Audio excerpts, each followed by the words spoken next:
আজ থেকে পবিত্র ঈদুল ফিতরের দীর্ঘ ছুটি। স্বজন পরিজনদের সাথে ঈদ করতে বাড়ি ফিরছে মানুষ।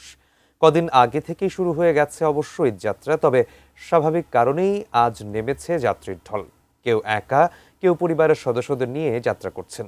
তবে সবারই জিজ্ঞাসা, ঈদযাত্রা নির্বিঘ্ন হবে তো? জানিয়েছেন আমাদের প্রতিনিধিরা।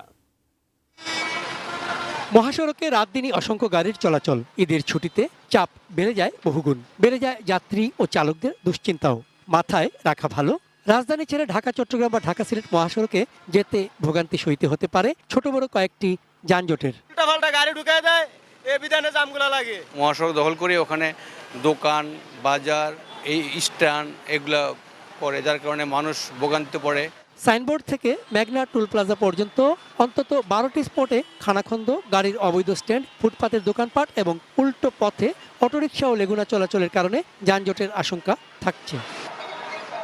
সংস্কার কাজের ধীরগতির কারণে ধীরগতিতেই চলতে হতে পারে ঢাকা সিলেট মহাসড়কের কাঁচপুর থেকে গাউসিয়া পর্যন্ত 15 কিলোমিটার সড়ক। নারায়ণগঞ্জ সড়ক বিভাগের সব ধরনের প্রস্তুতি সম্পন্ন হয়েছে। আমরা আশা করছি এই ঢাকা চট্টগ্রাম মহাসড়কে এই করিডোর দিয়ে ঈদ যাত্রায় কোনো ধরনের যানজট তৈরি হবে না।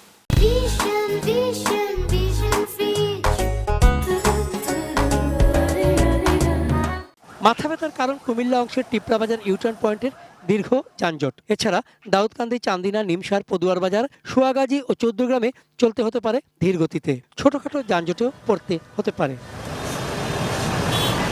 উল্টো পথে আসা গাড়ি ও অটোরিকশার কারণে কুমিল্লা সিলেট আঞ্চলিক মহাসড়কের ময়নামতি, কংসনগর, দেবিদ্বার ও কোম্পানিগঞ্জ বাজার সহ কয়েকটি স্থানে সৃষ্টি হতে পারে ছোট বড় যানজটের। কুমিল্লা নোয়াখালী আঞ্চলিক সড়কের বাগমারা বাজার, লাকসাম, খিলাবাজার ও নাথের পেটুয়া বাজার এলাকাতেও সইতে হতে পারে যানজটের ঝঞ্ঝাট। আমাদের হাইওয়ে পুলিশের জনবলের অতিরিক্ত আমরা আরও প্রায় 200 জনবল বাড়ি থেকে আমরা পুলিশ হেডকোয়ার্টার এবং হাইওয়ে হেডকোয়ার্টারের মাধ্যমে আমরা ইতিমধ্যে পেয়েছি। উত্তরবঙ্গের পথে ঢাকা টাঙ্গাইল মহাসড়কেও বরাবরের মতো যানজটের আশঙ্কা। ঢাকা থেকে এলেঙ্গা পর্যন্ত সড়ক 6 লেনে উন্নীত করা হলেও এলেঙ্গা বাসস্ট্যান্ডে এসে তা আবার 2 লেনে নেমে যাওয়ায় ভোগান্তিতে পড়তে হতে পারে এই এলাকাতেই। এলেঙ্গা থেকে যমুনা সেতু পর্যন্ত উন্নয়ন কাজ চলমান থাকায় ছোটখাটো যানজট ও ধীরগতির যন্ত্রণা সইতে হতে পারে। এরই মাঝে মহাসড়কে নতুন করে দেখা দিয়েছে ডাকাত আতঙ্ক। ঈদের সময় রাত্রে যদি খালি পুলিশ থাকে তাহলে আমাদের কাছ থেকে টাকা পয়সা চিন্তাই করতে পারবে না। এলেঙ্গার এইদিকে যে রাস্তার কাজের জন্য জাম থাকতে পারে, তাছাড়া আর কোথাও জাম লাগার স্পট নেই।